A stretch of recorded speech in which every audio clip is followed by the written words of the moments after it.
सेव्यमान पावनाग्रिपङ्कजम् ज्ञानयज्ञसूत्रमिन्दुशेखरं कृपाकरं नारदादियोगिवृन्दवन्दितं दिगम्बरं काशिकापुराधिनाथ कालभैरवं भजे।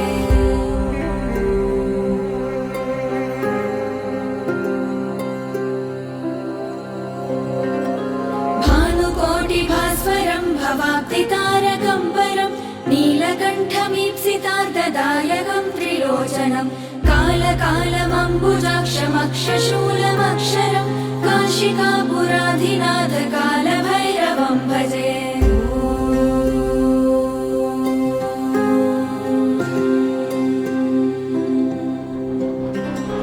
शूलटङ्कपाशदण्डपाणिमादिकेशरं